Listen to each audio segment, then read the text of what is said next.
the First Lady did a photo op today with some released hostages, Israeli hostages.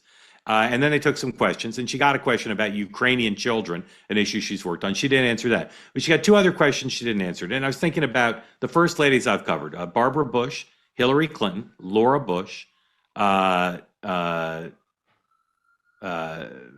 Michelle Obama, Jill Biden, and Melania Trump.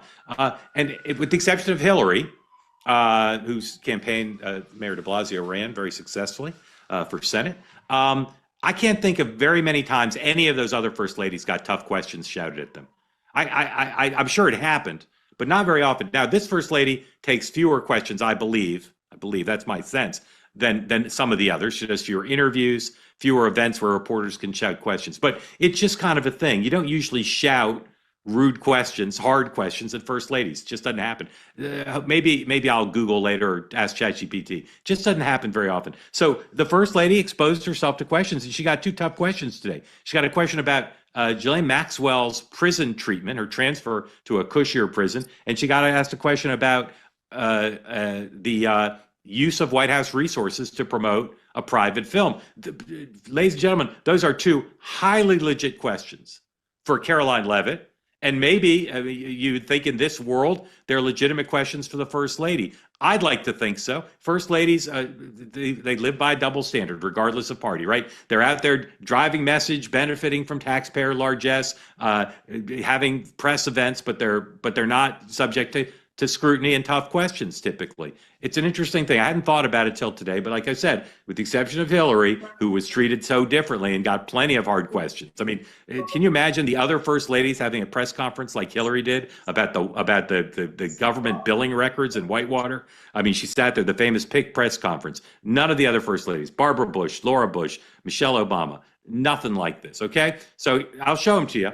And then I want the mayor and Beverly to say how you think she handled it. And then also, violating my rule, two-part question, what do you think of these questions, the First Lady, who, except for Hillary, I don't remember First Ladies getting questions like this. Here she is, number 23 and 24, Sam.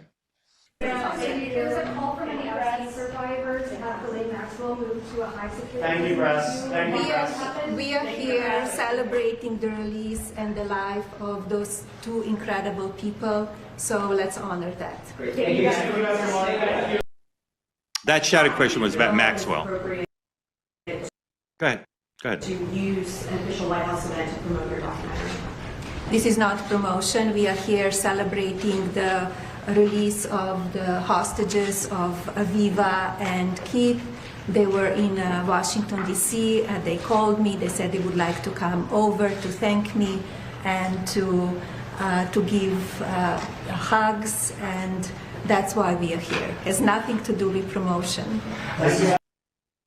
So the first question was about the minimum security prison that Ghislaine Maxwell's now in. The second one was about the promotion of the film. Critics would say she's doing this great event because it's in the context of the rollout of the film. She does events sometimes, but timing's a little questionable. So, Mr. Mayor, again, two-part question. How do you think she did in dodging? And second, should first ladies now have tough shouted questions like that? Should that be the way they're treated, or should they be held to a different standard?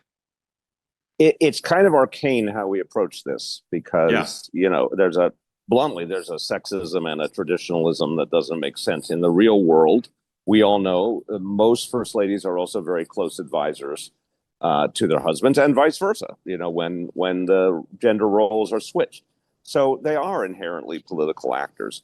But I think what it really comes down to, Mark, is what turf do they take on? Hillary took on healthcare reform to her great credit, tough mission. Hillary put herself in the middle of everything. Of course, she deserved to be asked tough questions. I think Melania did that in this instance. I think in general, no one thinks of Melania as someone who's in the inner workings of the Trump administration. But in this case, because of the film and because the question about Maxwell is obviously about the interconnection of her husband and the bigger issue of the Epstein case, where what a wife thinks actually would be important. I think these were fair questions. I don't think it would be every day in the life of Melania, obviously. But in this moment when she's promoting a film, and this moment where the question of what is her own view of her husband's actions during those Epstein years, Those are actually legitimate questions in my view. Yeah. Beverly, and Mr. Mayor, how do you think she handled it, just from a political pro point of view? She was smooth, but it also looked like something to hide. Yeah. Beverly, if you were the managing editor of the DC Gazette, and your reporter said, I'm going to this photo op, I'm in the pool, and the photo op's about Israeli hostages being returned, I'm thinking of shouting a Maxwell question. What would you say to your reporter? I would say don't do it. First of all, it's not just for some of the reasons we already talked about why I think it's inappropriate to ask the First Lady this, but it's also what is the point of the press conference? And we're talking about hostages and what happened. And so I think it's an inappropriate question. And Melania Trump really has been treated terribly.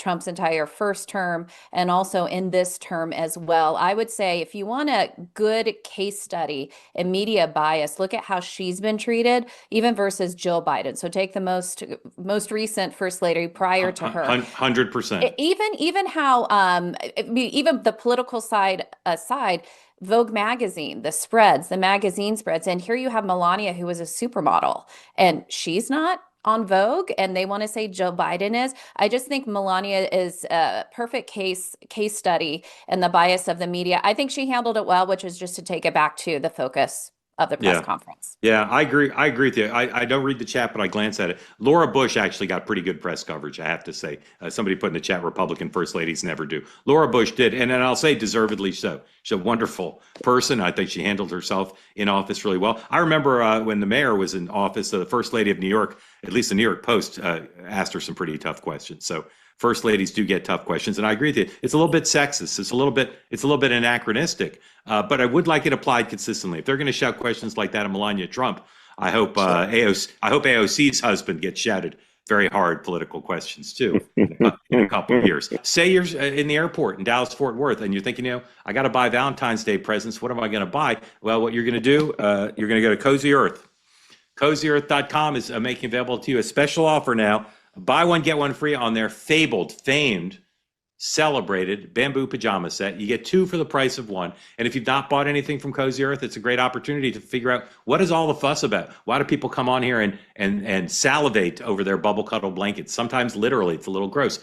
Why does Mark say you can wear the pants to Mar-a-Lago or to Coney Island? Because the pants are great. Here's your chance to get buy one, get one free. Go to CozyEarth.com. Bamboo pajama sets sold out over the holidays for good reason.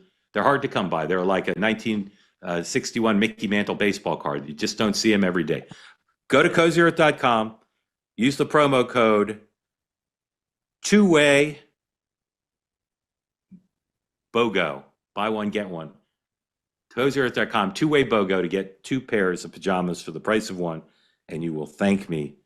You'll thank me vociferously if you do. They say that something that's easy is like a walk in the park. Well, easier than a walk in the park, hit the subscribe button, be part of the two-way community, never miss an episode, be part of our conversations.